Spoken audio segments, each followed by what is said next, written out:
Welcome to Now Found. My name is Courtney Cohen. Does it work for different people to have different truth? My college roommate and I used to love taking these long walks to squeeze in an exercise kind of late in the evening after classes were finished. And we would just walk mile after mile through the streets of North Austin.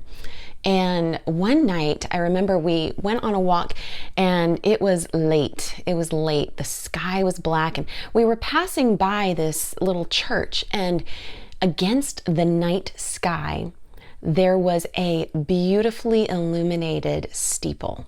My roommate looked up at it and she said, "I don't know why people think that there's only one way to heaven." And out of my mouth came the words, "Yeah, I don't know why either." Honestly, I was kind of shocked to hear those words come out of my mouth. I had been raised in the church. I had been raised knowing what the Bible said and that it stated very clearly, very unapologetically, that Jesus is the way, the truth, and the life. That he is the one way to have life in this world of ours. That he is the one truth, the one reality. And yet I said, I don't know either.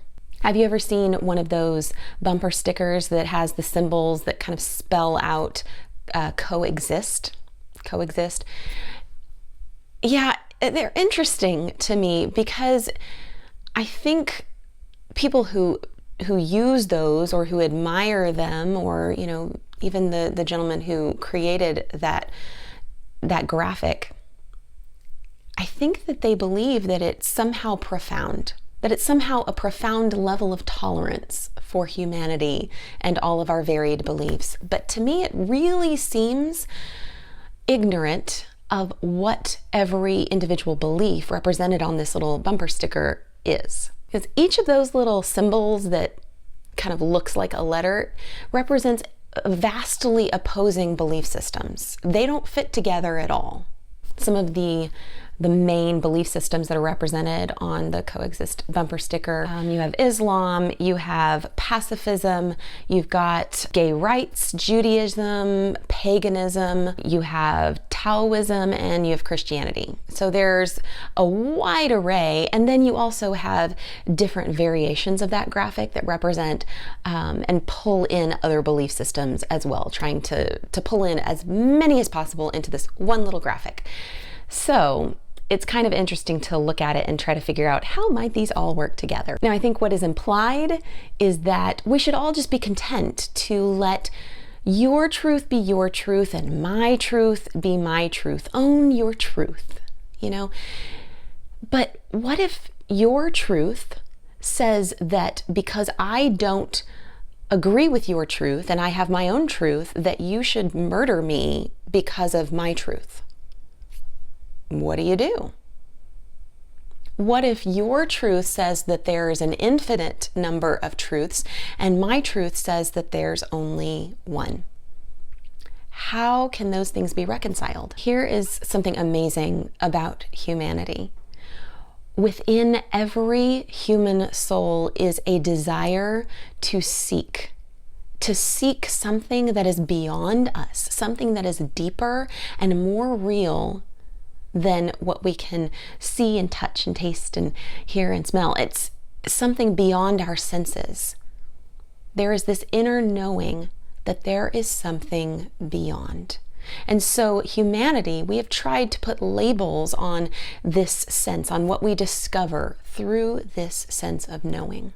This desire to seek, it's like holes in our soul, and those are actually there intentionally.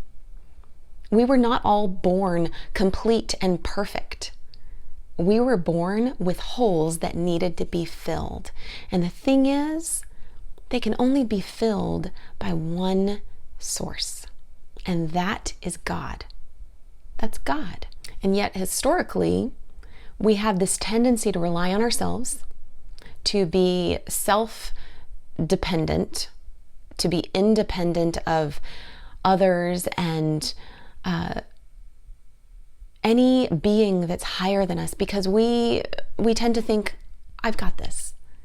I have the knowledge, I have the know-how, I can figure this out. Sometimes we will explore every route before we finally arrive at our source. Sometimes we have to exhaust every option before us before we finally just fall down and surrender. One of the things that I am proudest of is a year after that conversation on that walk that night with my roommate, I went back to Austin. I had moved away, gone to a different school, but I went back to visit her for a weekend, and we had a great time. We went out and just spent time together. But one evening, we had a conversation, and I apologized to her for not representing that truth when I was around her. I apologized for my response because I could have given a much better response to her that would start to speak to that inner desire that she had for what is truth. Now, it wasn't a judgmental or shaming conversation at all. I loved her. She was a friend to me. So I spoke with humility. I spoke with love for her. And because of that approach, and because she saw that genuine, authentic belief in my life, her response to me caught me off guard in a really beautiful way. She said, Courtney, thank you for sharing that with me. The way that you speak about that truth, the way that you speak about this faith, it makes me want to know more. I've written a book called Refining Identity, and in the pages of this book, you will discover what the Bible says about what is true about God and what is true about how He created you. Because He's created each of us as unique individuals, endowed with His splendor. What does that mean? That we are more than merely us, that we are here to represent Him in our world and to others. You can step into knowing with greater authenticity who God is and who He has created you to be so that you can live your best authentic life. Refining Identity is available at nowfound.org. It's also on Amazon and barnesandnoble.com. So please go grab your copy so you can begin that journey of your own today. Thank you again so much for being here with me. Be sure to subscribe to this channel so you don't miss a thing, and always remember that you are never too lost to be found.